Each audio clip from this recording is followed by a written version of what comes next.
Parfait. Donc nous pouvons démarrer maintenant. Aujourd'hui, la proposition, c'est de parler ensemble des rendez-vous clés pour booster les ventes. On va voir que le rythme du calendrier, mais il suffit de regarder autour de soi, dans des grandes surfaces, dans les journaux, un peu à droite à gauche, on va voir que le calendrier rythme un peu, et parfois de façon un peu anachronique, les ventes.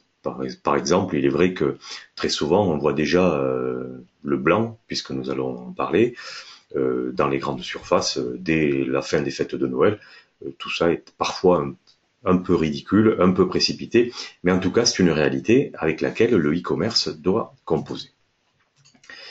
Donc, je vais rapidement passer sur la présentation Voxatis. Je vous invite donc à faire un focus particulier aujourd'hui, et un peu plus tard on parlera également des fonctionnalités nouvelles. Prochainement on parlera de la fidélisation et du emailing. On va vous présenter très rapidement un nouvel outil de emailing qui est important. Donc justement, le emailing est également une bonne opportunité pour booster les visites et essayer de capter l'attention de vos visiteurs sur les sites, et surtout de susciter une viralité dans vos sites. Alors, on va rentrer rapidement dans le vif du sujet. Alors, quels sont ces rendez-vous clés pour booster les ventes? On va le regarder. On va voir d'abord quels sont ces temps forts relatifs à l'activité, à votre activité de vente en ligne.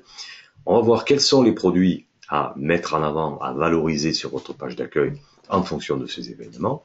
Et on va voir également que c'est une formidable opportunité pour augmenter le montant de votre panier moyen. Alors par exemple, à cette occasion, proposer des produits ou des packs spécifiques donc pour booster les ventes. Alors, si on plantait un peu le décor, je vous le disais en préambule, ce calendrier du e-commerce, il est ponctué de dates clés à ne pas manquer. Alors, bien sûr, toutes les dates que nous allons lister ne sont pas nécessairement des dates pour vous, e-commerçants, en fonction de la spécificité des produits que vous commercialisez. En tout cas, pour la plupart, c'est une bonne opportunité pour développer les ventes et booster votre chiffre d'affaires. Alors, quels sont ces temps forts relatifs à votre activité de vente en ligne? Alors, bien sûr, ce qui tombe sous le sens, c'est la saisonnalité. La saisonnalité au sens strict des saisons. Le printemps, l'été, l'automne, l'hiver, bref, toutes ces opportunités qui sont données, puisqu'au changement de saison, on a beaucoup de changements de rythme de vie, et donc ça, ce sont des temps forts qui sont importants. Mais il n'y a pas que cela, on va voir qu'il y en a d'autres. Alors, si vous permettez, avant de rentrer un peu plus dans le vif du sujet, je vous propose que nous regardions ensemble une certaine évolution de volume de recherche, pour bien comprendre que cette notion de saisonnalité est très importante, puisque Google, bien entendu, sur quoi cherche-t-on? On cherche sur un moteur de recherche, et le moteur de recherche le plus populaire, c'est bien évidemment Google. Donc je vous propose de voir ensemble un exemple sur les volumes de requêtes de Google. Alors depuis 2005, qu'est-ce que nous voyons ici? Nous voyons que le terme printemps, qui n'est pas un bon terme pour se positionner puisqu'il est trop générique. Vous voyez qu'il est relativement stable, c'est-à-dire qu'effectivement, on voit des pointes de requêtes, forcément, à la période de printemps. Jusque-là, rien de nouveau, ça paraît assez logique. En revanche, on va s'amuser maintenant à regarder, à associer par exemple deux requêtes, puisque vous savez, pour ceux qui suivent régulièrement nos conférences, vous savez que nous travaillons beaucoup sur le référencement naturel, et il faut trouver le bon couple produit, mot, terme de recherche pour attirer le plus possible de monde sur vos sites. Eh bien, si on associe par exemple le terme printemps au terme plein air, qui là aussi, j'en conviens, est assez générique, vous voyez que le terme plein air, lui, par contre, il a tendance à perdre de la popularité. Pourquoi? Tout simplement parce que il y a peu de requêtes sur ce volume, ça n'attire plus personne maintenant de communiquer sur le terme plein air, c'est trop vague. Le terme printemps associé à d'autres requêtes est bien sûr bien plus populaire. Allons encore un peu plus loin, on va voir qu'aujourd'hui, si on associe le terme printemps, plein air et barbecue, eh bien, on voit qu'il y a une évolution bien sûr soudaine du terme barbecue, alors pas forcément immédiatement au printemps, vous voyez que ça décale un peu ici sur le calendrier. On voit bien la période du printemps et la période un peu plus lointaine, qui est dans un mois, dans 2 mois, où les volumes de requêtes sur le mot barbecue vont augmenter. Donc, qu'est-ce que je veux vous dire avec ces diapos-là? Tout simplement qu'il faut être très attentif à quels sont les volumes de recherche sur des mots que vous convoitez, sur des mots qui vont attirer du trafic chez vous, en fonction de la saisonnalité. On aura l'occasion d'en reparler avec des conférences qu'on va refaire avec Google sur la saisonnalité justement, et comment mettre à profit cette saisonnalité pour positionner vos produits au bon moment en face des bonnes requêtes. Un autre exemple sur, on a oublié le barbecue, on a utilisé le terme plancha, et oui, je suis gourmand, et bien vous voyez que le terme plancha, également, là on associe une saisonnalité plus un phénomène de mode. C'est-à-dire que la plancha est devenue à la mode et revient à la mode. Donc, on voit bien une évolution des volumes de recherche. Et là, on voit bien que le volume de recherche n'est pas nécessairement lié à la saison au sens, j'allais dire, météorologique du terme. On voit que dans l'Andé, il y a des mouvements de requêtes sur ce sujet plancha qui sont assez variables. Donc, il faut vraiment saisir ces opportunités. On pourrait faire le même calcul, par exemple, avec les drones. Eh bien, les drones, il y a quelques années, on n'avait pas de requête là-dessus. Aujourd'hui, si vous faites la même requête sur le mot drone, on va avoir des volumes de requêtes très importants. Donc, dans ce qu'on veut vous dire aujourd'hui, c'est très important de bien comprendre qu'on a une saisonnalité liée à l'agenda, mais également liée au volume de requêtes. Et là, on le voit bien, par exemple, j'ai oublié le printemps, mais je mets en plein air et la mode. Vous voyez que la requête plein air, finalement, a tendance à être réduite. En revanche, le terme plancha, lui, il a tendance à augmenter de façon considérable. Alors, l'objectif, c'est quoi? L'objectif que vous poursuivez, c'est tout simplement de bien utiliser la saisonnalité, donc vos clients et les saisons, pour les faire craquer. C'est bien ça l'objectif. C'est-à-dire que l'idée, c'est quand le printemps est là, j'ai envie de nouveaux vêtements, j'ai envie de plein air, j'ai envie, bien sûr, d'un barbecue, d'une plancha, que sais-je encore. En tout cas, l'idée, c'est de faire craquer vos clients au bon moment. Alors, quels sont ces temps forts? Maintenant, si on les liste un petit peu, on va dire, on en a parlé tout à l'heure, le mois du blanc qui est derrière nous, la Saint-Valentin qui va arriver, le Mardi Gras, le Nouvel An chinois, la Fashion Week, le 8 mars, Journée internationale des droits de la femme, la Saint-Patrick, le 17 mars, le premier jour du printemps, le 20 mars, Pâques, le 5 avril, la Journée mondiale de la Terre, la fête des mères le 31 mai, la fête des pères, premier jour de l'été, fête de la musique le 21 juin. Alors, on va maintenant décortiquer un peu ces différentes dates du calendrier. Alors bien sûr, le mois du blanc, tout le monde ne vend pas des accessoires de maison ou du linge. Mais en tout cas, pour ceux dont c'est le métier, et chez Oxatis, nous avons quelques sites qui vendent, qui sont spécialisés dans le blanc, eh bien, c'est très important de se positionner correctement sur ces métiers au moment de la saison du blanc, et notamment parce que la saison du blanc est aussi liée à la période des soldes. Donc, c'est une double opportunité, bien évidemment, à mettre en avant dans le calendrier. Alors, bien entendu, il y a aussi la Saint-Valentin. C'est un rendez-vous, si on veut conserver son conjoint, c'est peut-être un rendez-vous à ne pas rater. Et donc, c'est un rendez-vous très privé qui suscite effectivement des achats de fleurs. Il y a un volume de requêtes très important sur le mot fleurs, sur les fleuristes, sur la réservation de restaurants. Bref, là aussi, en fonction de vos métiers, très important de capitaliser sur la Saint-Valentin pour saisir, bien entendu, cette opportunité. Au moment de carnaval, bien sûr, si vous vendez des crêpières, des déguisements, des accessoires de fête, des cotillons, bref, tous ces produits de ce genre, ce sera intéressant d'anticiper par exemple, des newsletters, donc de commencer à préparer vos pages, à préparer vos catalogues, à préparer vos produits, et donc de bien mettre en avant toutes ces possibilités, ces opportunités que le calendrier vous donne pour provoquer des ventes supplémentaires.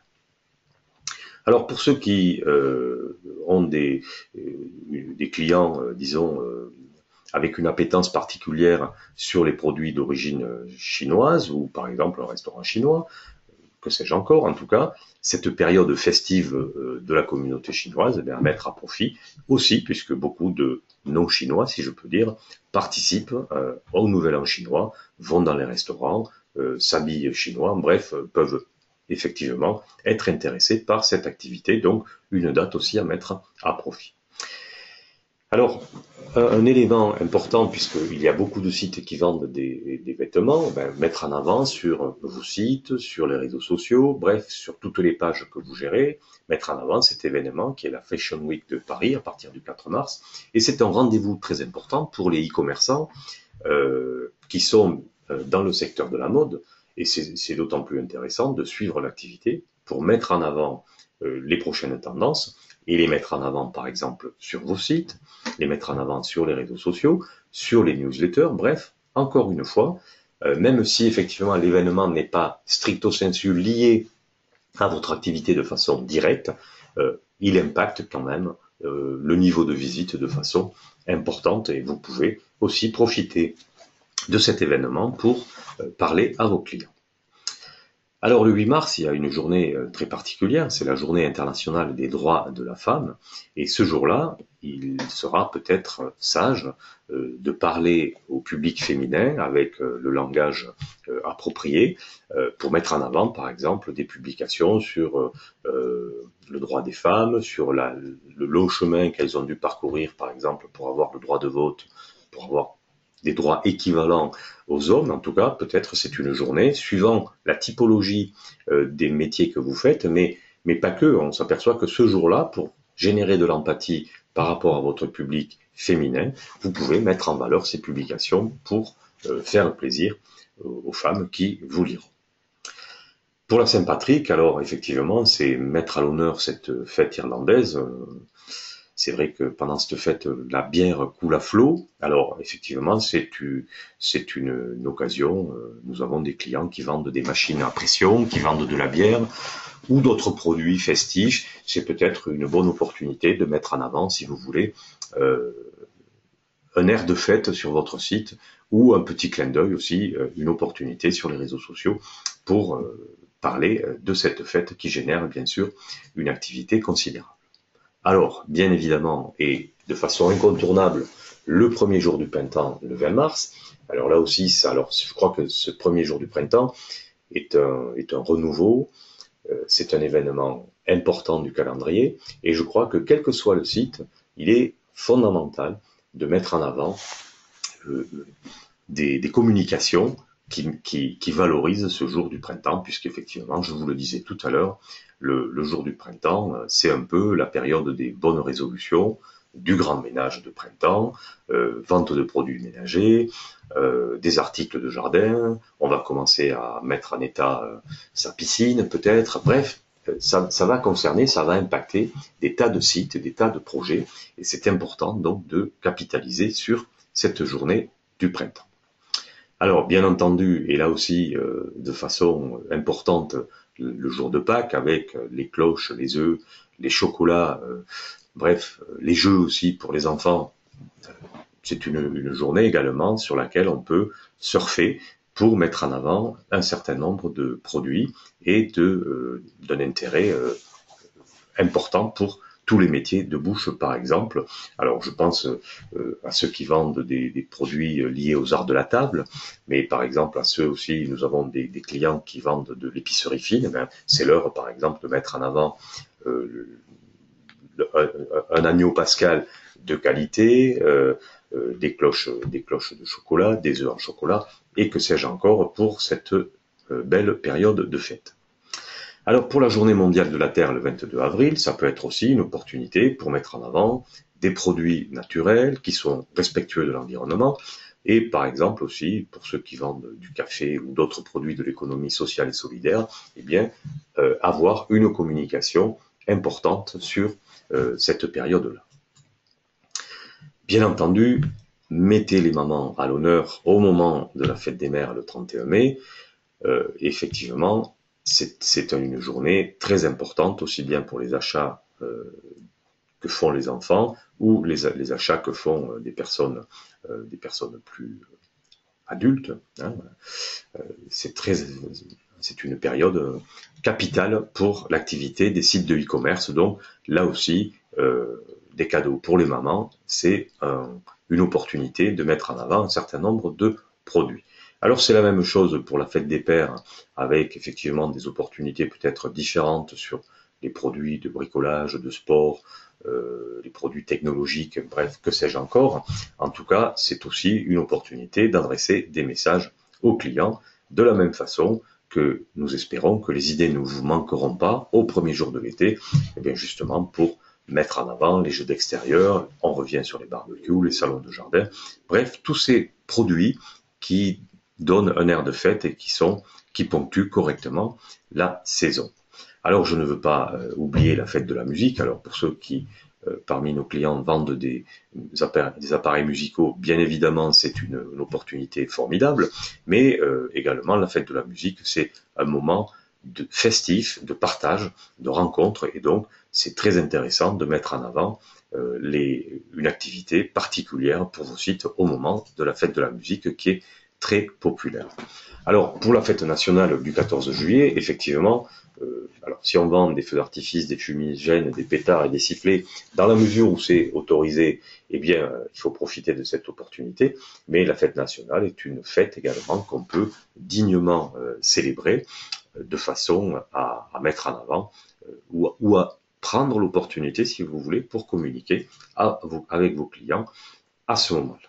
Alors, un autre événement qui, lui, est bien entendu incontournable, c'est la rentrée scolaire, avec son lot de cartables, de stylos, de papeterie et autres produits qui seront bien évidemment à mettre en phase avec cette période très importante. Alors, au moment de l'ouverture de la chasse et de la pluie, ça va être intéressant de mettre en avant des vestes de trappeurs, des besaces, des imperméables, des bottes, des parapluies, bref, tout ce qui peut, pour l'automne par exemple, préparer des périodes un peu moins fastes, un peu plus fraîches, avec des outils d'entretien de cheminée, bref, des communications qui permettent de garder le contact avec ses clients. Alors sans oublier bien évidemment la nouvelle fête d'Halloween, qui permet à vos sites de passer à l'orange et de mettre en valeur tous les articles en lien avec cet univers totalement effrayant de cette période d'Halloween.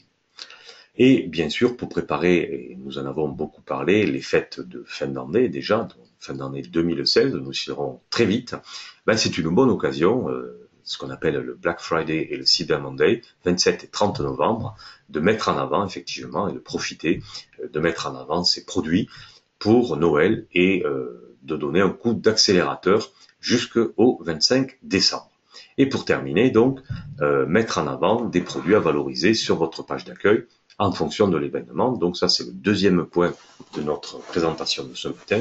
Par exemple, au moment de la période des soldes, mais ça peut être une idée, une stratégie à ces moments clés du calendrier de mettre en avant des produits Pâques, par exemple au moment de l'été ou au printemps, commencer à sensibiliser vos clients sur le fait qu'on peut acheter des packs spécifiques, par exemple ici de chasse sous-marine.